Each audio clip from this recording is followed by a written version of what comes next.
नमस्कार। मैं हूं प्रकाश हिंदुस्तानी। आमतौर पर मैं ऐसे शीर्षक से वीडियो नहीं बनाता, न मैं अपशब्दों का इस्तेमाल करता हूं, लेकिन मुझे आश्चर्य होता है कि इस देश में लोग किस तरह की बातें इस्तेमाल करते हैं। उन्हें भारतीय सेना पर भरोसा नहीं, उन्हें भारत के प्रधानमंत्री पर भरोसा नहीं है, उन्हें भारतीय मीडिया पर भरोसा नहीं है, उन्हें पाकिस्तान के प्रधानमंत्री के बयान पर भरोसा है, उन्हें पाकिस्तान के मीडिया और बीबीसी पर भरोसा है, और उन्हें पाकिस्तान की सेना की बातों पर भी भरोसा है। तभी तो हमारे देश का एक नेता राफेल विमान के एक छोटे से मॉडल को लेकर उस पर नींबू मिर्ची लगाकर कह रहा था कि ये राफेल तो खिलौना है। अब राफेल से छोड़ी गई मिसाइल से जब पाकिस्तान के आतंकवादियों का बंकर नष्ट हुआ, उनका ठिकाना नष्ट हुआ, तब शायद उन्हें भरोसा हुआ और अब वो माफी मांगते फिर रहे हैं। अरे भाई, आप आदमी हो या पैजामे हो, आप भारत के साथ हो या पाकिस्तान के साथ हो, आप भारतीय सेना का मनोबल बढ़ाना चाहते हो या पाकिस्तान की सेना का मनोबल बढ़ाना चाहते हो, ये बात साफ हो गई है। भारत ने पाकिस्तान के आतंकी ठिकानों पर जो हमला किया है वो हमला है, युद्ध नहीं है, और ये एक प्रतीकात्मक हमला है। भारत ने पाकिस्तान के सैन्य मुख्यालय पर हमला नहीं किया, उनके जहां अस्त्र शस्त्र रहते हैं वहां हमला नहीं किया, पाकिस्तान की जनता पर, वहां के नेताओं पर, वहां की पार्लियामेंट पर, विधानसभा पर हमला नहीं किया। यानी ये हमला भारत ने सोच समझकर रणनीति के तहत केवल वहां किया है जिन लोगों ने भारत में आकर पहलगाम में निर्दोष पर्यटकों की हत्या की थी और ये कहा था कि जा मोदी को बता देना। तो निर्दोष बहनों ने, विधवा बहनों ने जाकर मोदी को बता दिया कि भाई उन्होंने हमें यह संदेश दिया, और मोदी ने आतंकवादियों को उन्हीं की भाषा में जवाब दे दिया। अब इसमें कई लोग बिलबिला क्यों रहे हैं? बिलबिलाहट का आलम यह है कि एक सज्जन ने तो पाकिस्तान के प्रधानमंत्री का बयान सोशल मीडिया पर कोट किया और कहा कि हम कह रहे हैं कि हमने उनके 9 ठिकानों पर हमला किया, वो तो कहने के 3 ठिकानों पर ही हमला किया। तो भाई, आप भारतीय सेना पर भरोसा कर लो, भारतीय प्रधानमंत्री पर भरोसा कर लो, या पाकिस्तान के प्रधानमंत्री पर भरोसा कर लो, आपके ऊपर है। आखिर आप इसके जरिए कहना क्या चाहते हैं? सोशल मीडिया पर एक और बुद्धिजीवी आए, उन्होंने कहा कि क्या इस तरह के हमलों से आतंकवाद हमेशा के लिए खत्म हो जाएगा? भैया, किसने कहा यह बात कि ऐसा करने से आतंकवाद हमेशा के लिए खत्म हो जाएगा, नेस्तनाबूद हो जाएगा, भविष्य में कोई आतंकी गतिविधि नहीं हो? किसने कहा? आप खुद ही कह रहे हो। और ऐसे लोग भी हैं जो कह रहे हैं कि भारत के जो हमारे नायक हैं, उनका आशय नेताओं से है, वे इस मौके का फायदा उठाना चाहते हैं ताकि राजनीति में उन्हें बल मिलता रहे। अरे भाई, क्या 1962 में किसी ने नेहरू को रोका था कि वो चीन से हमले का माकूल जवाब देते और फायदा उठा लेते? 1965 में जब पाकिस्तान के साथ लड़ाई हुई तब किसी ने ये बात कही? 1971 में जब भारत ने पाकिस्तान से युद्ध किया और बांग्लादेश के 2 टुकड़े हुए उसके बाद, तब लोगों ने कहा कि इससे तो इंदिरा गांधी फायदा उठा लेगी। अरे भाई, प्रधानमंत्री अगर देश के हित में, जनता की भावना के हित में कोई कार्य कर रहे हैं तो आपको तकलीफ क्या है? कहने वालों को तो इस बात पर भी आपत्ति है कि भारतीय सेना की ओर से लेफ्टिनेंट कर्नल सोफिया कुरैशी ने जो स्टेटमेंट दिया, उस स्टेटमेंट का उद्देश्य यह है कि पाकिस्तान को बताना है कि आप कोई पूरी दुनिया के मुस्लिमों के मालिक नहीं। ठीक ही कहा, इसमें गलत क्या है? मैं अपने बारे में बहुत स्पष्ट हूं।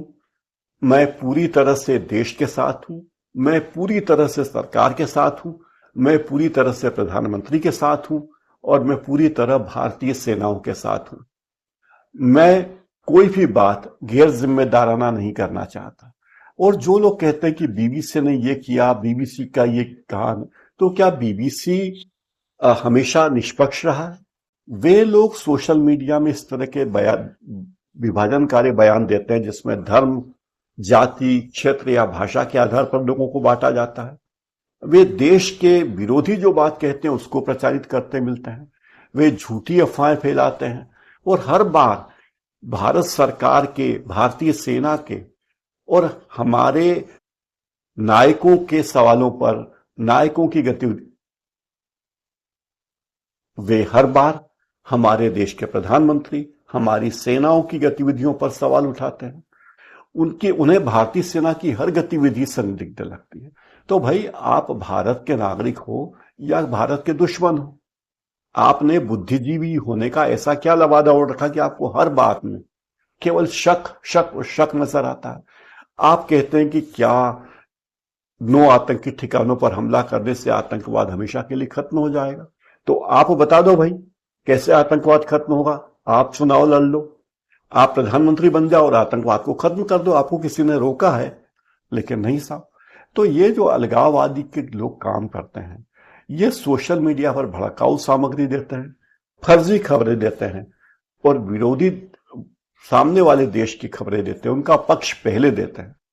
वे लगातार देश विरोधी प्रचार करते हैं और ऐसा नैरेटिव पेश करते हैं कि साहब देखिए, भारत में आतंकियों ने जिनकी हत्या की थी उनसे ये नहीं कहा था कि तुम्हारा धर्म क्या है, उन्होंने उनसे उनके शरीर के अंगों की जांच नहीं की।